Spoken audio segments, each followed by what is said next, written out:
सद्बुद्धि, सन्मार्ग और कार्य का संकल्प देना, अडिग रहे विश्वास तुम पर, ऐसा अंतः कर देना मेरे हृदय में आने में तुम्हें कोई संकोच न हो। हे गुरुदेव, मुझे नज़रों से दूर कभी न होने देना। हे गुरुदेव, मुझे नज़रों से दूर कभी न होने देना। नमस्कार, गायत्री चिंतन धारा में आपका स्वागत है। मित्रों, आप देख सुन रहे हैं इस युग का देवासुर संग्राम, प्रारंभ और उसका अंत। यह धारावाहिक श्रृंखला चलाई जा रही है। आज प्रस्तुत है इसकी चौथी कड़ी। मित्रों, सतयुग में सत्याचरण या देवत्व प्रखर क्यों होता है, ये जानना जरूरी है। जाहिर है, वातावरण में सतोगुणी प्रभाव होता है तो उसी तरह का आचरण भी दिखता है। प्राण तत्व ज़्यादा होता है तो नकारात्मकता कम होती है, आसुरी प्रवृत्तियों को उभरने का मौका नहीं मिलता है। इसलिए सतयुग में जो है उस तरह की गतिविधियां ज़्यादा चलती हैं। प्राण तत्व प्रचुर होता है तो प्राणियों का व्यक्तित्व, उनका आकार, उनका प्रकार, है ना, तो आज की अपेक्षा काफ़ी विशाल होता था, पहले भी बड़ा होता था, सामर्थ्यवान होते थे वो लोग। पिछले अंक में हमने देखा कि जिसे हम युग परिवर्तन काल कहते हैं, यह वह समय होता है जो महासूर्य से हमारे सूर्य की दूरी और महासूर्य से हमारी पृथ्वी की दूरी पर निर्भर करता है। देखो, परिवर्तन हमेशा पहले सूक्ष्म जगत में होता है। ये ऊर्जाओं का खेल है। प्राण तत्व सविता सूर्य से मिलता है, महासूर्य भी प्राण प्रदाता है, हमारा सूर्य भी प्राण प्रदाता है, और हम लोग सब उसी के आधार पर जीवित रहते हैं। तो सूक्ष्म ऊर्जाओं की प्रचुरता या उनकी कमी का प्रभाव पृथ्वी, यहाँ के मौसम, यहाँ के प्राणी सभी पर धीरे धीरे पड़ता है। और ये चक्रीय प्रभाव है, ये चलते रहता है ना। पृथ्वी घूमती है, दिन और रात होते हैं, और पृथ्वी सूर्य के चारों ओर घूमती है। वर्ष महीने होते हैं, चंद्रमा चारों ओर घूमता है, महीना होता है। तो ये ग्रहों की गति के आधार पर, ग्रहों की स्थितियों के आधार पर ऊर्जाओं का समीकरण बदलते रहता है, और उसका असर जो है यहाँ के प्राणियों पर दिखता है। इसे ऐसा ही समझ सकते हैं जैसे हमारी धरती पर हमारे सूर्य के उत्तरायण या दक्षिणायन होने पर मौसम बदलता है नहीं। अच्छा, इसका एक और उदाहरण है, आपने देखा होगा, जब किसी पुराने वृक्ष के तने को उसकी चौड़ाई में यानी मोटाई में अपन काटते हैं तो उसमें ऐसे रिंग रिंग दिखते हैं चारों तरफ, गोलाई। तने को बीच से काटते हैं ना तो चारों ओर रिंग या गोल छल्ले जैसी रेखाएं दिखती हैं। ये क्यों दिखती है? ये क्यों दिखती है ये समझ में आ जाएगा तो ग्रहों का हमारे ऊपर प्रभाव, सूर्य का हमारे ऊपर प्रभाव, ये भी समझ में आएगा और इसकी वास्तविकता हमें महसूस होगी। ये रिंग या वलय क्यों दिखते हैं? क्योंकि सूर्य के उत्तरायण और दक्षिणायन का प्रभाव वर्षा ऋतु पर होता है, और वर्षा ऋतु में पानी, है ना, और सूर्य प्रकाश ज़्यादा बेहतर ढंग से मिलता है, तो वृक्ष की वृद्धि भी अच्छे से होती है। क्योंकि जंगल में या इधर उधर जो है वृक्षों को पानी देने कौन जाता है? गमले में तो आप डालते हो, लेकिन वृक्ष तो प्रकृति के वर्षा पर ही निर्भर होते हैं। तो बरसात में उनको ज़्यादा मिलता है, तो बरसात में ज़्यादा अच्छी वृद्धि होती है। तो वो छल्ले फिर बड़े और मोटे और ये बनते हैं, और गर्मी में पानी कम मिलता है तो उनकी वृद्धि भी गर्मी में कम होती है। इसलिए एक छल्ला छोटा और एक छल्ला बड़ा मिला करके एक साल की काउंटिंग की जाती है। उस हिसाब से तने की उम्र निकाली जाती है, पेड़ की उम्र की कितनी उम्र होगी। तो ये ग्रह नक्षत्रों का और अंतरिक्ष के सितारों का जमीन पर, हमारे जीवन पर काफ़ी बेहतर उसका प्रभाव यहाँ समझ में आएगा, है ना। तो ये उदाहरण हमने देखा। अब इसी प्रभाव को युग परिवर्तन प्रक्रिया से जोड़ कर देखते हैं, है ना। युग परिवर्तन का काल ये चल रहा है ना, तो परिवर्तन की प्रक्रिया से जोड़ कर दिखते हैं, है ना। देवत्व का उभार और तमस का उभार, और ये जो कुछ भी है इसको अपन इसी से समझेंगे। चारों युगों की श्रृंखला में कलयुग जो है ये चौथा युग है ना। इसके बाद पुनः सतयुग आएगा। लेकिन धर्म और सतोगुण के पतन की प्रक्रिया जो सतयुग के उत्तरार्ध से प्रारंभ हो गई थी, क्योंकि सतयुग जब टॉप में होता है तो सत्य धर्म भी टॉप में होता है, और जैसे जैसे महासूर्य से दूरी बढ़ती है और उसका प्रभाव कम होता है तो फिर सत प्रवृत्ति पर भी मतलब कमी आती है ना। तो ये क्रमशः कम होते जाता है सतयुग में, उससे फिर कम त्रेता में, फिर उससे कम द्वापर में, और कलयुग में तो तमस ही ज़्यादा होता है ना। तो सतयुग के उत्तरार्ध से प्रारंभ हो चुकी ये प्रक्रिया बढ़ते गई, त्रेता में आए, त्रेता से द्वापर में आए, है ना। और द्वापर में कृष्णावतार के माध्यम से उस काल की आसुरी शक्तियों का विनाश हुआ, हमने देखा, है ना। परंतु चारित्रिक पतन और तामसिक प्रवृत्ति का बढ़ना ये तो ग्रह नक्षत्रों पर निर्भर था, काल पर निर्भर था, और ये तो जारी रहा। आपने असुर मार दिए, हाँ, आसुरी साम्राज्यों का पतन कर दिया, लेकिन वो जो प्रवृत्ति थी जो तमस को बढ़ा रही थी उसको तो नहीं रोका जा सका ना। अच्छा, उसके बाद भी भारत भूमि पर बहुत सी अवतारी चेतनाएं आई और उन्होंने स्थिति को संभालने की कोशिश की। महाभारत के 2500 साल बाद भगवान महावीर आए, है ना, बुद्ध आए, है ना, उसके बाद शंकराचार्य जी आए, चाणक्य आए, बहुत सारी दिव्य आत्माएं आई। समय समय पर उन्होंने स्थिति को बिगड़ने से रोकने के लगातार प्रयत्न किए। परंतु अब ये युग परिवर्तन तो पूरी दुनिया का होता है ना, सारे हर महाद्वीप को देखना पड़ेगा आपको। तो मध्य एशिया और यूरोप तक ये प्रभाव बहुत कम पहुंचा। भारत से ज्ञान विज्ञान दुनिया में पहुंचता था, लेकिन ये महाभारत युद्ध के बाद जो महाविनाश हुआ था उससे सभी जगह बिल्कुल दयनीय स्थिति हो गई थी। तो महावीर, बुद्ध और ये सारे आए तो इनका प्रभाव थोड़ा बहुत पड़ा, नहीं ऐसा नहीं है, आसपास के देशों में पड़ा, लेकिन पूरा यूरोप और मध्य एशिया और अफ्रीका और ऑस्ट्रेलिया और अमेरिका और यहाँ तक वो सब नहीं जा पाया, यहाँ तक नहीं जा पाया, है नहीं। तो अफ्रीका, ऑस्ट्रेलिया, अमेरिका जैसे महाद्वीपों का संपर्क भी टूट गया महाभारत के बाद।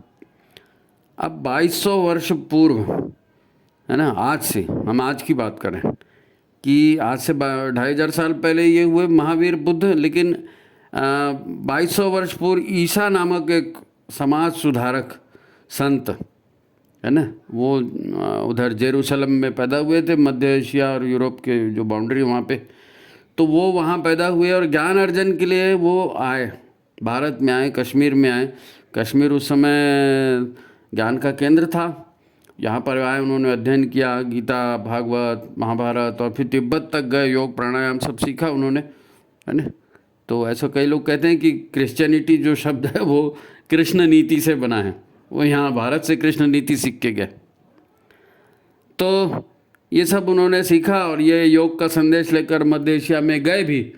परंतु अब वहाँ पर जो दुष्टता फैली हुई थी और वहाँ पर जो तामसिक प्रवृत्ति फैली हुई थी और महाभारत के बाद जो मारकाट और कबीलाई संस्कृति चल रही थी, तो उनके बीच में अब ये ज्ञान दान समझाओगे तो कहाँ कोई समझने वाला है।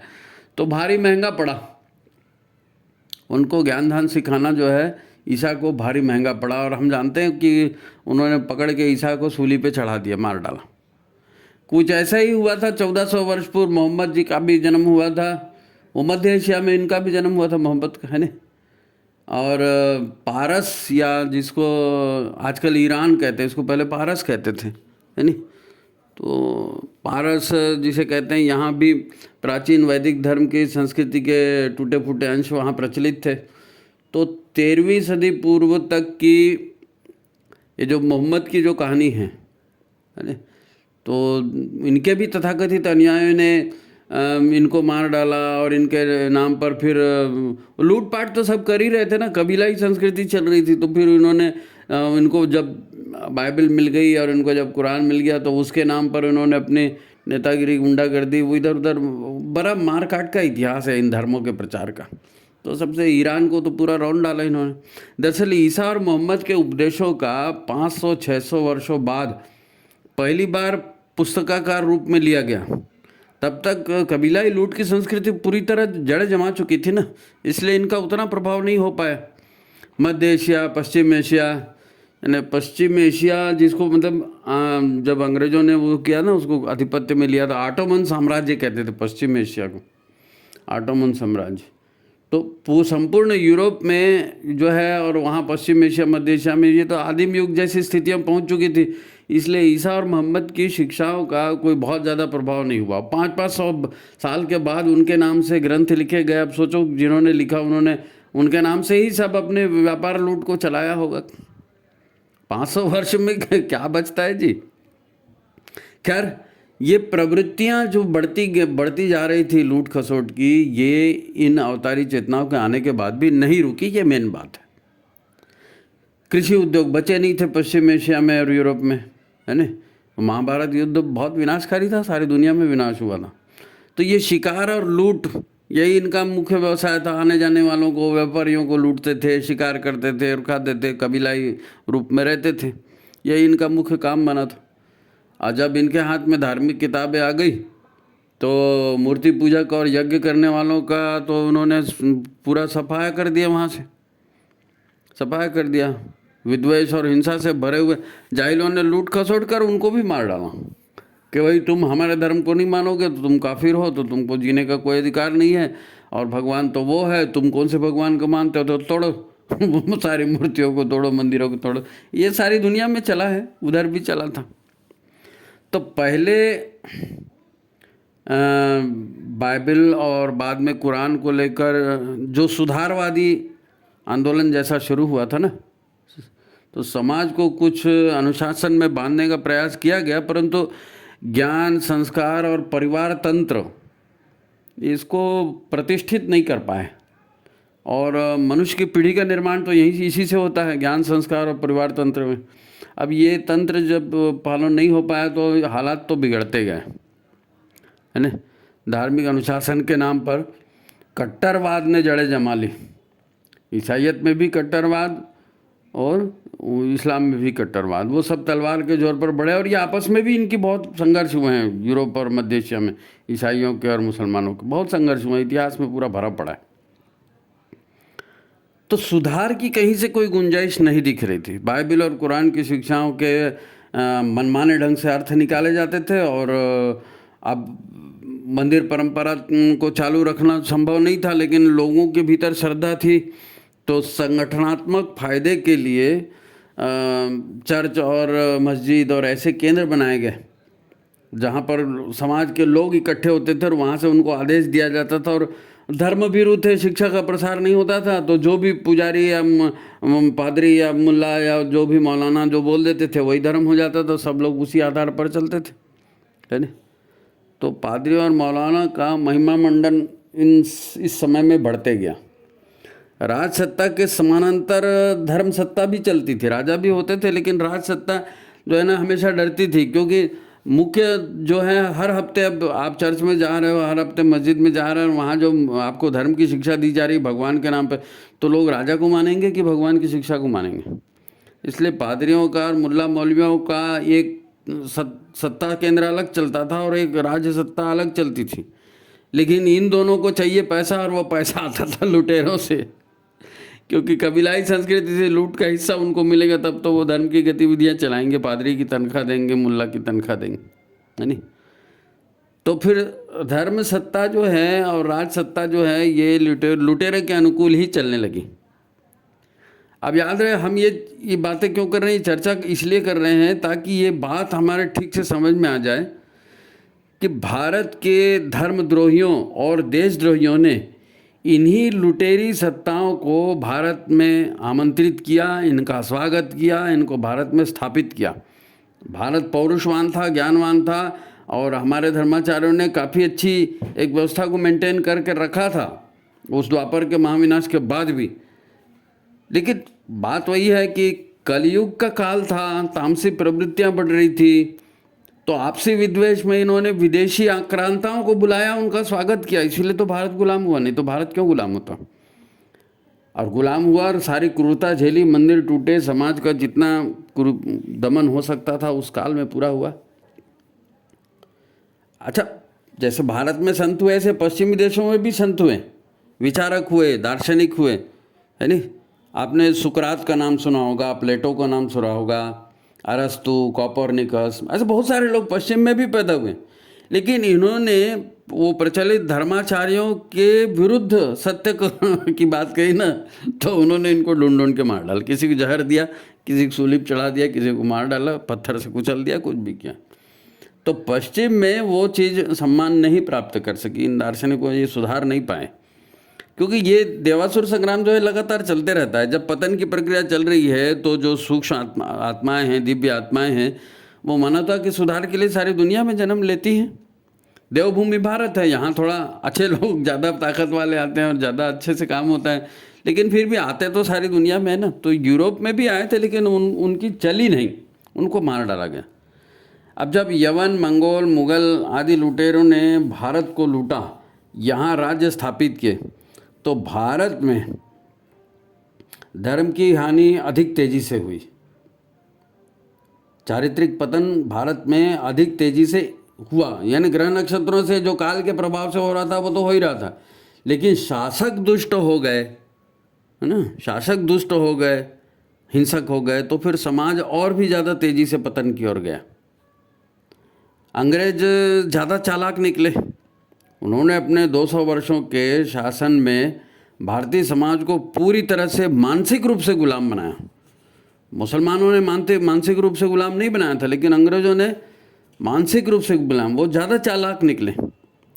शिक्षा, उद्योग, व्यापार, सामाजिक परंपरा, रीति रिवाज, भाषा, यानी हर महत्वपूर्ण क्षेत्र में पतन को पराकाष्ठा में पहुंचा दिया ये ईसाई अंग्रेजों ने, जो भी आए थे यूरोपीय, इन्होंने।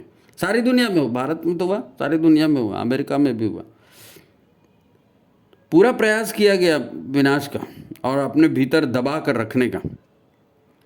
चूँकि कलयुग का प्रभाव बढ़ते जा रहा था और इनका दमन भी बढ़ते जा रहा था, स्वार्थ, अहंकार, छल, अन्याय, अधर्म, इसी के सहारे तो शासन चला रहे थे। तो जैसे गुलामों जैसा हमें रखा गया, और इसके जैसा फिर वैश्विक स्तर पर भी संपूर्ण सब जगह यही चलते रहा, है ना। तो युद्ध के बाद, मतलब वैश्विक युद्ध जो हुआ था ना, प्रथम विश्व युद्ध, द्वितीय विश्व युद्ध, है ना, 1913 और 1939, है ना, 1939 युद्ध के बाद समाज की और विश्व की व्यवस्था में काफ़ी क्रांतिकारी बदलाव आया, व्यवस्थाएं बदली। ये हम आगे चर्चा करेंगे कि क्या क्या बदला, कैसे बदला। लेकिन इस दौरान जो हमारे लिए महत्वपूर्ण बात हुई वो है भारत का विभाजन और देश में अंग्रेजी परस्त व्यवस्था की मजबूती से स्थापना। अंग्रेज, वो बोलते हैं ना, अंग्रेज गए लेकिन काले अंग्रेजों को छोड़ के गए, तो काले अंग्रेजों ने अंग्रेजों से ज़्यादा दमन के काम चलाए भारत में, है ना। अंग्रेजी कानून ही चल रहे थे, अभी तक तो अंग्रेजी कानून पर ही देश चल रहा था। संविधान वगैरह जो लिखा वो नाटकबाजी चली थी पूरी, कानून तो सारे अंग्रेजों के ज़माने के ही चल रहे थे, 1800-1700 के, है ना। होना तो ये चाहिए था कि भारतीय समाज व्यवस्था में जो विकार आए थे उनका परिमार्जन होता, कुछ सुधार होता, परंतु वो अंग्रेज जो आए थे, यूरोपीय जो देश के लोग आए थे, वो ज़्यादा कुटिल थे और उनको जब सत्ता छोड़नी पड़ी तो उन्होंने ऐसे लोगों के हाथ में सत्ता दी जो उन्हीं के इशारे पर काम कर रहे थे और जो वो चाहते थे वो भारत में होता था। अब लोकतांत्रिक व्यवस्था अपनाई गई, उन्हीं के कहने से अपनाई गई, उसमें सत्ता तक पहुंचने और वोट पाने के लिए हमारे अपने ही शासकों ने भोग विलास, नशा जैसी प्रवृत्तियों को समाज में बढ़ाया और वोट पाए और वोट के आधार पर देश को लूटा, अपने घर को भरा। ये सारा हम देख रहे हैं, ये जितना भी पतन का काम हुआ है ना, ये क्रमशः होते गया है। 5000 सालों का इतिहास हम देख रहे हैं, है नहीं। तो भारतीय समाज को तो ये अंग्रेजों के बाद जो काले अंग्रेज आए थे, इन्होंने तो पूरी मोह निद्रा में फंसा दिया।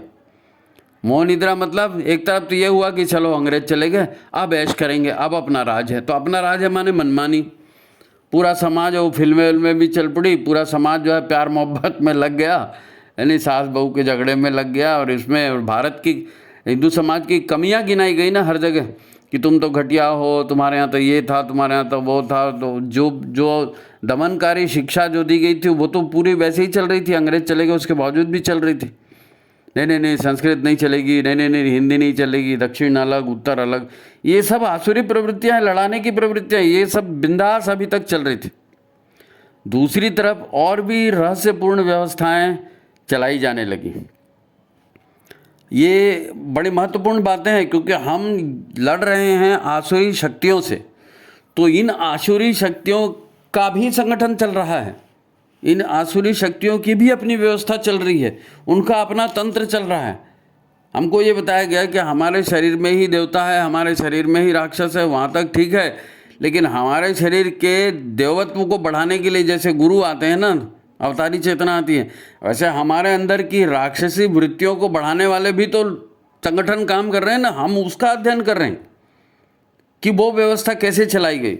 इस बात को समझना जरूरी है, क्योंकि इससे हमारे आचार विचार, हमारी पारिवारिक व्यवस्था, सामाजिक व्यवस्था, सब में परिवर्तन हुआ, और हम नहीं करना चाहिए वो सारे काम कर रहे हैं। तो हमको पता चले कि क्या नहीं करना है, तब तो हम उसको रोकेंगे जी। तो बात समझने की है, मोहम्मद साहब के अनुयायी कुरान को ही सब कुछ मानते रहे, विज्ञान को कुफ्र मानते रहे, है नहीं। अच्छा, बाइबल के मानने वालों से वो पिछड़ जाएं, इसलिए बाइबल वालों ने जो है उनके कुरान में भी संशोधन कर दिया। जैसे हमारे धर्म ग्रंथों में अंग्रेज़ों ने संशोधन किया था ना अपने ढंग से, बहुत सारे धर्म ग्रंथ अंग्रेज़ों ने अपने ढंग से लिखवाए। ये बीच में कहानी नहीं आती, वो सीता राम की बहन थी और इन्होंने ऐसा किया, और राम तो ऐसे थे और मांस खाते थे और फलाना ठिकाना, ये सब उसी दौरान सब लिखवाया गया था।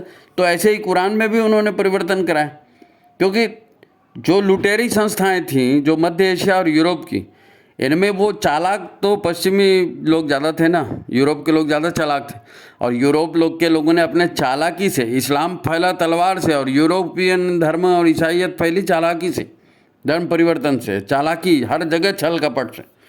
तो इन्होंने जब इस्लाम को भी कब्जे में किया, तो सबसे पहले इन्होंने धर्म ग्रंथ को कब्जे में किया और उनको इतना कट्टर बना दिया कि कुरान के आगे इधर उधर जाना नहीं।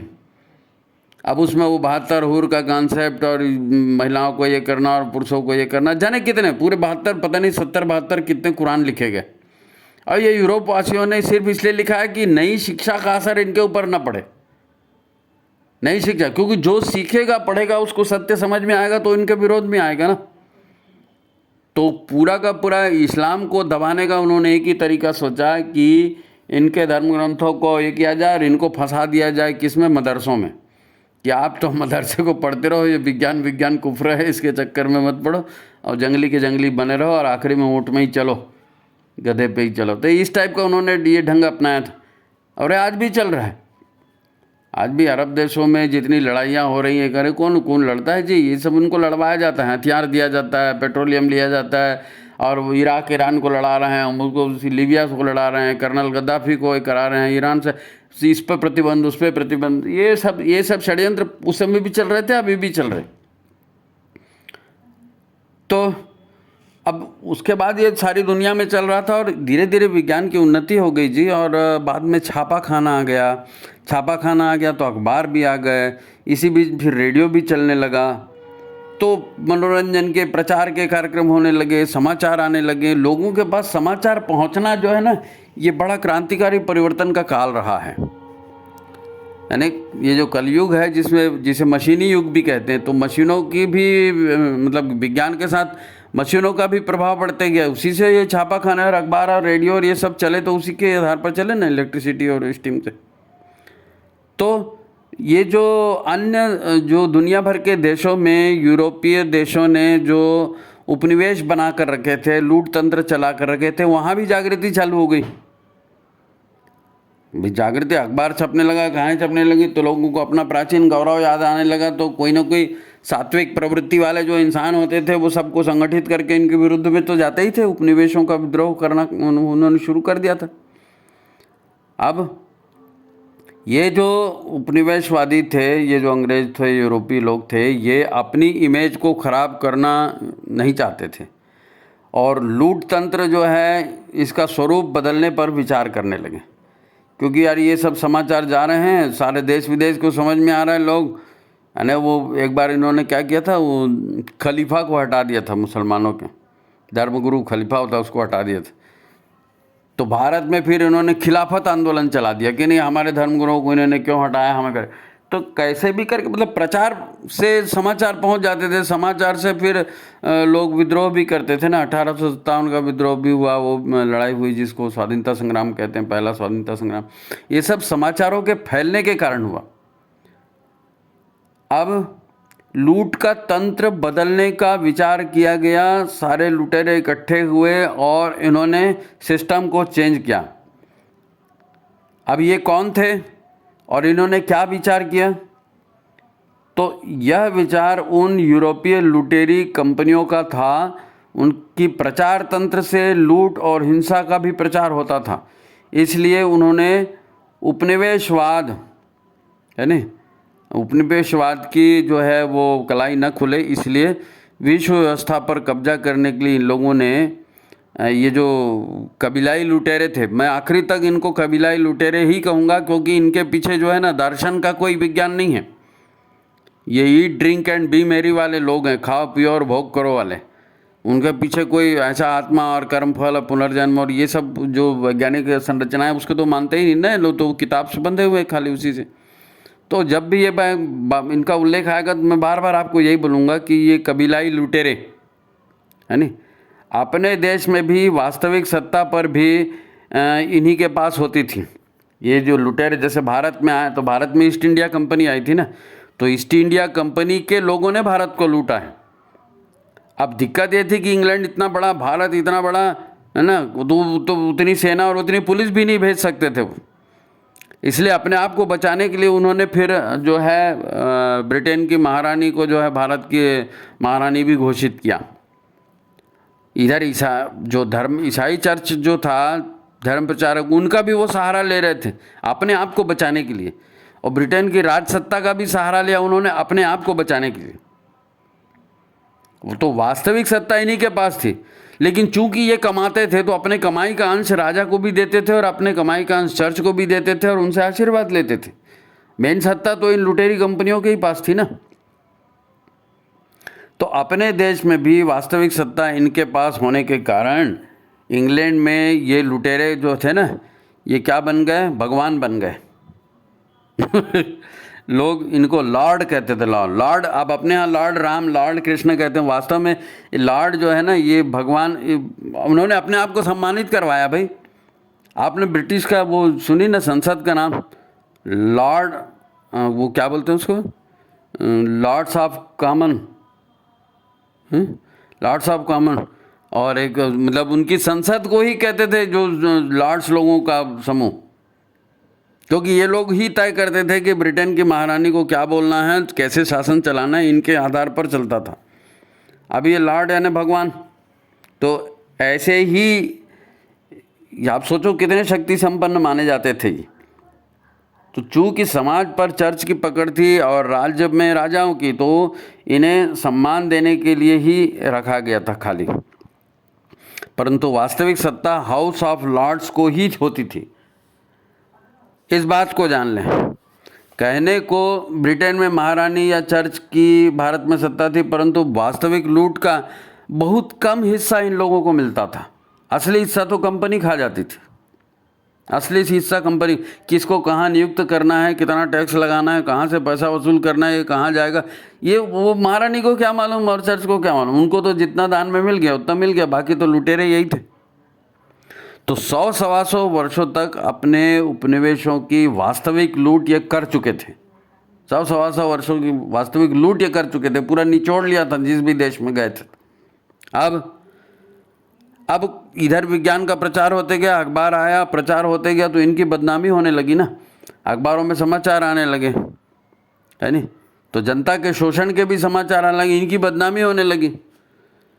तो इधर 1773 में अमेरिका ने अपने आप को यूरोपीय उपनिवेशवाद से आज़ाद कराया।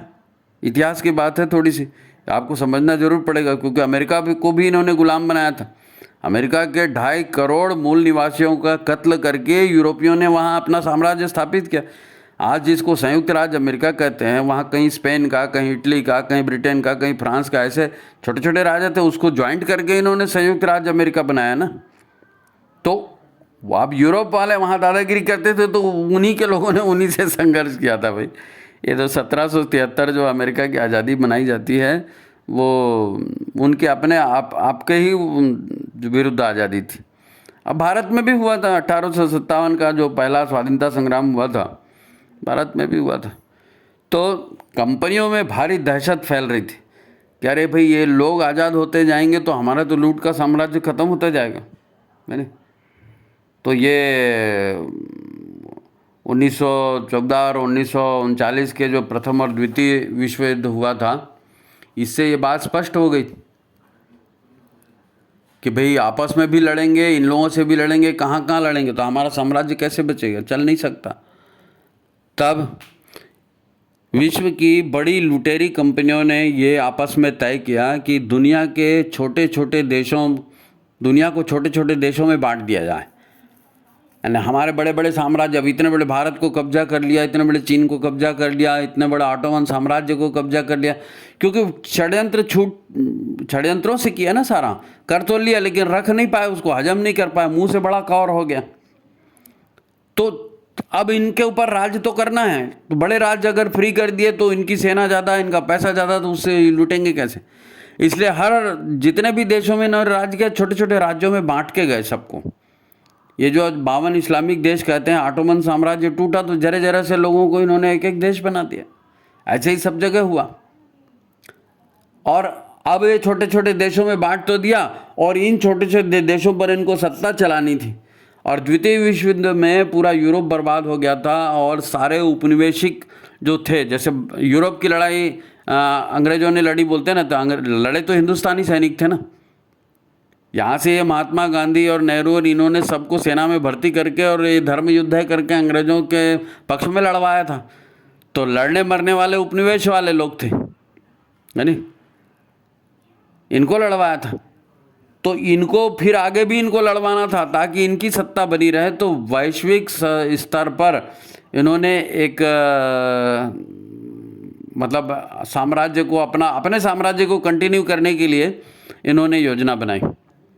एक वैश्विक संस्था बनाई जिसमें ऐसे आदर्शवादी नियम बनाए गए कि सत्ता तो स्थानीय लोगों के हाथ में रहे, और नियम ऐसे हों कि भ्रष्टाचार के माध्यम से लूट तंत्र भी जारी रहे, और बदनामी उनकी हो जो सत्ता चला रहे हैं, और प्रॉफिट कंपनी वालों का हो। यानी लोकतंत्र के नाम पर भ्रष्टाचारी व्यवस्था को कंटिन्यू किया जाए, स्थानीय लोगों को सत्ता में बिठाया जाए और उनका कठपुतली की तरह यूज़ किया जाए, और लूट की कमाई इन कंपनियों के पास पहुंचती रहे। और आज भी यही शासन चल रहा है। आपको याद होगा, अमेरिका इतना बड़ा सशक्त देश कहलाता है। अमेरिका के राष्ट्रपति थे Kennedy, John F Kennedy. John F Kennedy को संसद में गोली मारी गई और उसका हत्यारा पकड़ा नहीं गया। अब आप सोचो मज़े की बात, क्योंकि कैनेडी ऐसे काम कर रहा था जो इन कंपनियों के कमाई के विरुद्ध थे। ये कंपनी वाले हर जगह अपनी पसंद का राष्ट्रपति, अपनी पसंद का प्रधानमंत्री, अपने पसंद का सब जगह चुनते हैं। अभी डोनाल्ड ट्रंप भी हार गया पिछली बार। क्यों हार गया? क्योंकि इन्होंने ऐसा धुआंधार उसके खिलाफ प्रचार किया। दरअसल इनका मुख्य काम क्या होता है, आज भी ये कंपनियां काम कर रही हैं तो सारा अवैध हथियारों का काम और नशे का काम और दवाइयों का और विज्ञान की खोजों का, और ये जितना गूगल है, माइक्रोसॉफ्ट है, अमका डमका, ये सारा जितना भी चलता है, इस पर इसका प्रॉफिट किसके पास जाता है? इन्हीं लुटेरी कंपनियों के पास जाता है। इनका पूरा गुप्त संगठन है जी, पूरा गुप्त संगठन। किसी भी देश में किसी की हत्या करवाना, किसी की सत्ता को पलटना, ये सब इनका काम है। आपको मालूम है ना, मैंने पिछली बार भी बताया था कि भारत में भी आधुनिक सत्ता को, वर्तमान में जो सत्ता है, इसको पलटने के लिए चीन से एग्रीमेंट किया है हमारे यहाँ की पार्टी ने। और चीन तो जानता है कि भाई भारत रहेगा तब तक हमारा साम्राज्य नहीं चलेगा, इसलिए भारत को दबाना है।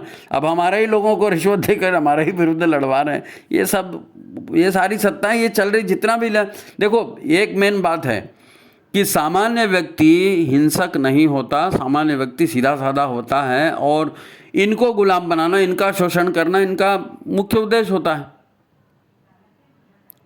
तो प्रचार माध्यमों से ने छापा खाना खोला, पहले जिन छापा खाने से ये बदनाम हो रहे थे, रेडियो टीवी से बदनाम हो रहे थे, तो अब उन्हीं को उन्होंने प्रचार का माध्यम किया और अच्छे खासे लोगों को बदनाम करना शुरू कर दिया। अच्छा, इन सब के लिए इन्होंने बड़ा ऑर्गेनाइज वे में काम किया। द्वितीय महायुद्ध के बाद पहले इन्होंने एक संगठन बनाया, लीग ऑफ नेशंस।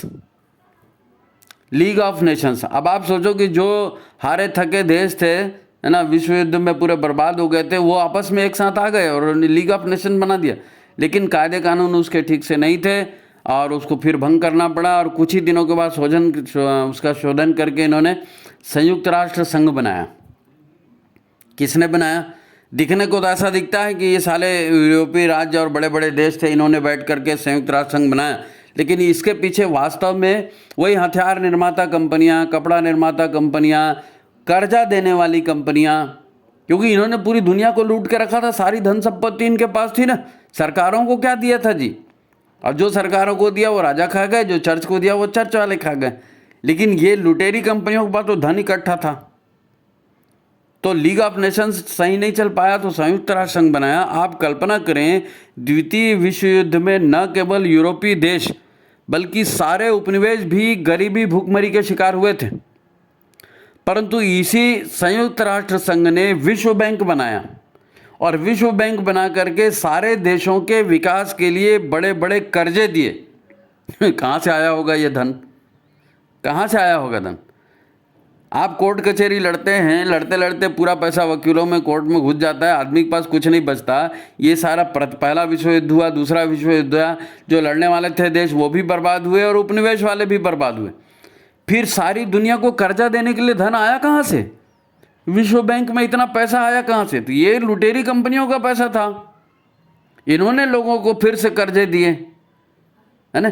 इतना सारा जो धन आया कहाँ से आया? अब आप सोचो, इंग्लैंड बर्बाद, फ्रांस बर्बाद, जर्मनी, स्वीडन, युगोस्लाविया, है ना, और रूस बर्बाद हुआ, जापान बर्बाद हुआ, पोलैंड बर्बाद हुआ, सारे देश बर्बाद हो चुके थे भाई। तो विश्व बैंक के लिए पैसा आया कहाँ से? हमको दिमाग लगाना पड़ेगा और समझना पड़ेगा। आज जो देवासुर संग्राम हम कह रहे हैं ना, तो इस आसुरी वृत्तियों को घर घर तक फैला करके हमारे अंदर आसुरी संस्कार को भराने वाली ताकतें बहुत ही भयंकर मजबूत हैं। उनका कभी नाम नहीं आता, उनका कभी फोटो नहीं आता, उनके बारे में कभी कोई कुछ नहीं बोलता। अगर उनके बारे में कोई बोले या उनके विरुद्ध जाए तो मर्डर हो जाता है। जैसे जॉन एफ कैनेडी का मर्डर हुआ था, वैसे ही हमारे यहाँ लाल बहादुर शास्त्री का मर्डर हुआ, ऐसे ही लोगों ने करवाया। इंदिरा गांधी का मर्डर हुआ, राहुल गांधी का मर्डर हुआ। हमारे देश में राजनीतिक हत्याएं कम हुई क्या? ये सब अंतर्राष्ट्रीय जो है ना, एक संगठन इन्होंने बना के रखा है लुटेरी कंपनियों ने, और अपने हिसाब से ये सारी सत्ताएं चलाती हैं। अपने हिसाब से हम क्या खाएंगे, कौन सी दवा लेंगे, कौन सा कपड़ा पहनेंगे, कौन सी फिल्म देखेंगे, कहाँ बच्चों को पढ़ाएंगे, ये सारी चीज़ें, हमारे घर की व्यवस्था कैसे होगी। अब आप सोचो, भारत में इस बात पर लड़ाई होती है कि समलैंगिकता को कानून बनाया जाए, हैं? अरे क्या मतलब है समलैंगिकता का? किसको किससे क्या लेना देना है? लेकिन ये चाहते हैं कि जब तक परिवार तंत्र रहेगा, बचत ये करेंगे तो भोग नहीं होगा, भोग नहीं होगा तो फिर कंपनियों का माल खरीदेगा कौन? इसलिए परिवार को तोड़ो, समाज को तोड़ो, बड़े शासन व्यवस्था को तोड़ो और अपना माल बेचो। समाज को इतना डरा दो कि तुमको ये बीमारी आ जाएगी, ये दवाई खाओ, ये बीमारी आ जाएगी, ये दवाई खाओ, ऐसा नहीं करो, वैसा नहीं करो, ऐसा रहो, वैसा रहो, और डब्बा बंद हर चीज़ें बेचते रहो और पैसा कमाते रहो। यही तो इनका काम है। पहले आप उस ढंग से लूटते थे, बाद में पता चला सरकार बना के कोई फ़ायदा नहीं। सीधा सीधा भैया कंपनी बनाओ, सरकारों को रिश्वत दो, अपने अनुकूल कानून बनाओ और अपना सामान बेचो। भोगवाद यहीं से तो चल रहा है, यहीं से भोगवाद चलाया जा रहा है। ये सारा काम लुटेरी कंपनियों के गुप्त संगठनों का था और है। इन्होंने यूरोप से निकलकर अमेरिका को केंद्र बना लिया द्वितीय विश्व युद्ध के बाद, और सारी कंस्ट्रक्शन कंपनियां, कॉटन निर्माता कंपनियां, हवाई जहाज निर्माता कंपनियां, हथियार गोला बारूद निर्माता, ये विश्व बैंक और बड़े बड़े दुनिया के जितने बड़े बैंक हैं, सब के ऊपर इन्हीं लुटेरी कंपनियों का साम्राज्य आज भी है। बात लंबी हो रही है, अगले अंक में हम देखेंगे कैसे दुनिया भर में कठपुतली सरकारें बनी और चली। कैसे बड़े बड़े प्रचार माध्यम खड़े किए गए, कैसे अंतर्राष्ट्रीय पुरस्कार, नोबेल पुरस्कार और शांति पुरस्कार और जाने कौन कौन से पुरस्कार, विश्व सुंदरी और फलानी सुंदरी, है ना, ये लोगों को ब्रांड बनाया गया और ब्रांड के नाम पर अपनी चीज़ें बेची गई, अपनी विचारधारा थोपी गई। आपने किसी को नोबेल प्राइज दे दिया, उसकी किताब लिखा दी, कोर्स में चला दी, तो उल्टे सीधे सीधे फिर पढ़ाओ उसी के नाम से बच्चों को। आसुरी प्रवृत्तियां ऐसे ही फोकट में पैदा नहीं हो रही हैं। वो काल की जो दशा है, ग्रहों की दशा, वो अपनी जगह है, लेकिन शैतानी ताकतें भी काम कर रही हैं। जैसे गुरु काम करना सन्मार्ग देता है, ऐसे ही शैतानी ताकतें अंधेरे में ढकेलती हैं। तो इनको भी समझना पड़ेगा, है ना। इन्होंने सभी ऐसे ऐसे नियम बनाए कि लूट का साम्राज्य हमारा फैलता फूलता रहे, है ना। उनका कहना है कि जनता तो पैदा ही इसीलिए होती है कि मर के हम उनको मरना है, तो भैया मरने के पहले हमको माल दे के जाओ है नहीं। तो इन्होंने जनता के सामने सेक्स परोस दिया, नशा परोस दिया, हथियार परोस दिए और एक घमंड का, अहंग का पूरा मार्केट दिखा दिया कि तुम तो हीरो हो, तुम तो हीरोइन हो, बाकी तो सब मरो उसी में। ये फंडा चलता रहे, इनकी कमाई होती रहे। तो ये मित्रों यहाँ पर अपन इसको ख़त्म करते हैं, ये कंटिन्यूस चल रहा है। आपसे अनुरोध है कि ये देवासुर संग्राम और युग निर्माण की पूरी प्रक्रिया को हम समझें, वास्तविकता के धरातल पर अपने आप को शोधित करना, अपने आप को समृद्ध बनाना, उसमें ज्ञान अर्जन करना भी आता है, और ये तो मालूम होना चाहिए। तो ज़्यादा से ज़्यादा लाइक करें, शेयर करें, ज़्यादा से ज़्यादा लोगों तक इसको पहुँचाएँ, है ना। लोगों का भला हो।